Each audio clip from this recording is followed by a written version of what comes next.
First of all, I'm very grateful to be invited to participate in today's Global Innovation Day. In the aftermath of the Great Recession, it's even more apparent that successful regional economic growth, both in the United States and in other advanced economies, is increasingly tied to harnessing and nurturing the innovation assets present within their borders. The economy itself is not new, but the relative importance of economic assets has been fundamentally transformed. My undergraduate degree is in geography, so I feel compelled to show you a few maps this afternoon. First, I'd like to talk just a little bit about the long-term growth process in regions, then talk a little bit about innovation ecosystems and different ways to measure them. And I'll show you some examples from an index that we created called our State Technology and Science Index within the United States. And also I'd like to spend a little bit of time just describing the innovation ecosystem of Silicon Valley, which I've studied for many years and am closely embedded within. Many of the same factors that affect national growth certainly influence long-term regional growth. However, national long-term economic growth is more rigid than the constraints placed upon a region or a state's ability to grow over the long term. For example, in the United States, labor is highly mobile between regions, and firms and individuals respond to the differences in economic growth performance, and these migration trends alter the future economic growth potential of regions in a very large way. And so you must understand that there are very few barriers to the flow of economic activity across borders, whether that is regions within countries or regions in terms of countries themselves. So countries are very dependent upon industries that produce goods and services that are for sale beyond their borders. And manufacturing is obviously one of the most important sectors behind that. But also, the life sciences or healthcare can be an export sector, as well as travel and tourism. So factors affecting disparity in regional growth. Let me just summarize them. There are many factors that operate in a complex, dynamic environment to cause these regional growth disparities. The existing mix of industries can influence growth for a number of years, but also the tax structure affects the mobility of labor and capital across borders, and they are very important to retaining both existing firms and people, as well as attracting new investment for expansion. Factors that individually affect location decisions include traditional cost of doing business measures, tax rates, capital costs, wage rates, real estate costs, healthcare costs among them. However, those factors are increasingly altering and becoming much more important in terms of labor force skills, access to markets, access to capital. The research, development, and innovation capacities of regions are much more important. If I may, I will share with you some observations from work that we've done both in the United States and in North America, looking at innovation and how to measure it, and describing the factors that are important, from research and development to entrepreneurship, providing early-stage risk capital to firms and people with good ideas trying to grow businesses. Also, I believe the fundamental factor in the new knowledge-based economy is human capital. If you have human capital, firms will come to find you. And then show you some of the technology and entrepreneurship output measures. So here's the first map. And it shows the 50 states of the United States. If you're in green, it means you're in the top 10 states.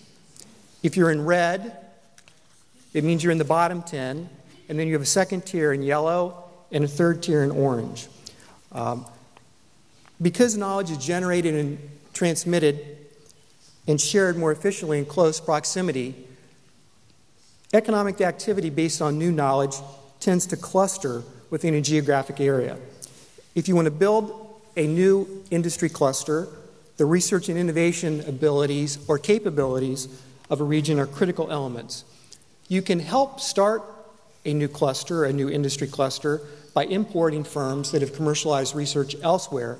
But in order to build one that sticks together over the long term, you need the research and development capacities locally to be able to do so. There are a number of different indicators in here ranging from federal research and development to industry R&D spending and academic R&D spending. And they're each benchmarked to the size of the population. But it's not just about research and development, it's what you do with that research and development.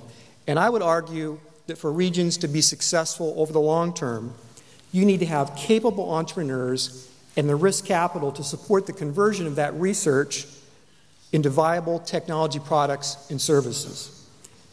I believe that you really need to think about a new conceptual framework for state and regional economic growth that has entrepreneurship at the center of that. In addition, access to risk-based capital. In the United States, we might call that smart money. It's not just about the money, but about the knowledge and networks that venture capitalists and other managers bring together to make your region be more competitive. And individuals need to understand the opportunities of entrepreneurship and have the motivation and skills to be able to exploit them.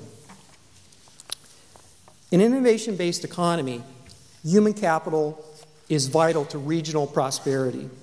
Today, concentrations of talent to regions are attracting people as opposed to industry clusters or agglomeration being the principal force of attraction.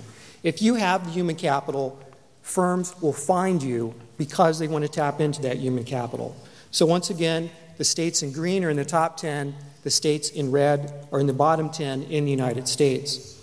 So you can no longer compete on a low-cost, low-skill basis, whether the United States, whether the UK, whether Spain. If you're an advanced economy, you have to compete on the ability to create human capital and translate it into new firms being founded.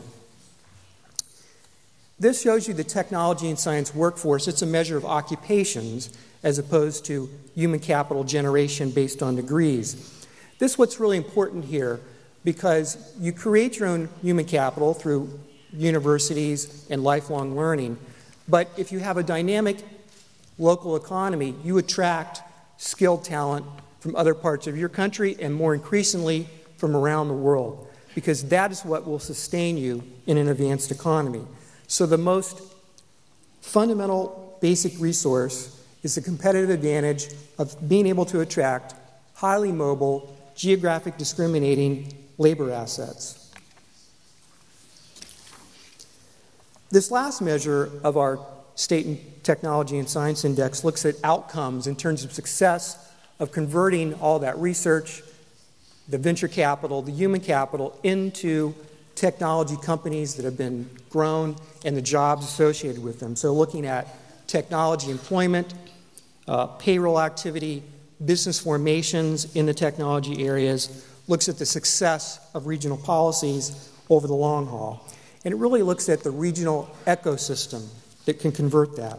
So you need dominant technology firms, whether it's an HP, a Siemens, a Google, but you also need to be creating new companies, because those new companies are where the majority of job creation will be in the future.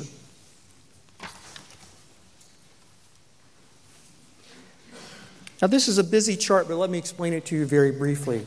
There are 77 individual components that go into that overall index of technology and science. And this shows you the actual values of the technology and science index looking on a per capita income basis. So I've given you all the statistics. What does it mean in terms of the significance, importance? Well, that technology and science index within the United States can explain 75% of the variation in per capita income among various states. So this shows you the increasing importance of technology and science in determining regional economic growth, whether it's in the United States or in any advanced economy. Let me conclude by just talking briefly about the innovation ecosystem of the Silicon Valley, south of San Francisco. I've studied this for a number of years, written many papers on it. We examined the entire North American economy looking at the context of knowledge-based industries. and there were 19 that were included. And let me just say that Silicon Valley has the top regional ecosystem in the world. It has collaborating agents with an unmatched ability to spawn new firms that create new products and services that look for a global market, not for a local market. Entire new industries have been created. They have the top technology anchor firms and have an ecosystem that's always replacing those firms by generating new ideas turned into products and services. The region has an unrivaled ability to absorb new internally generated knowledge and convert it into technology and services. Firms in the Silicon Valley see research and development as a very part of their DNA. So in other words, in a crisis such as we've just been through, they look at that as an opportunity to invest more in R&D and come out of the cycle even stronger than they were going into it. So it includes the research universities. Stanford University is one of the top universities. It creates a lot of cutting-edge research that's transferred to the private sector, and its top-notch graduates, many of them foreign immigrants, are the leading entrepreneurs in Silicon Valley. Technology companies that were created in Silicon Valley, over 35% of them were founded by immigrant entrepreneurs that came to school at either Stanford, UC Berkeley, or UC San Francisco. And they attract skilled talent from around the world. Today, Silicon Valley is a leading node on the innovation economy. It's not without troubles of its own. It had to go through a large restructuring after the dot-com bubble burst and also in the aftermath of the Great Recession. Its venture capitalists travel more around the world today to such places as Singapore, to China, to India, to Israel, and it's really this diaspora of talent that has been created such that foreign graduate students came to the United States, they stayed in Silicon Valley, they may return back to their home countries and started new companies there. But it is that ability to tap into the global innovation environment that really allows Silicon Valley to succeed. And I would say to you that it's important to understand that you work in a global economy today, which means you need to partner with those from outside the region. And the more contact that you have with people outside the region, outside the country, the more successful you will be. And it's also important to understand that innovation-based growth, technology and science-based growth, is a long-term commitment. It's not something that's done over a few years. It takes decades to accomplish. So the research triangle in Raleigh-Durham, North Carolina, the ideas behind nurturing that were started in the 1950s. It took several decades before you really began to see the results of that investment. But you need to think strategically about your future and how you position yourself in the innovation-based economy. And I appreciate your patience and attendance. Thank you. Gracias.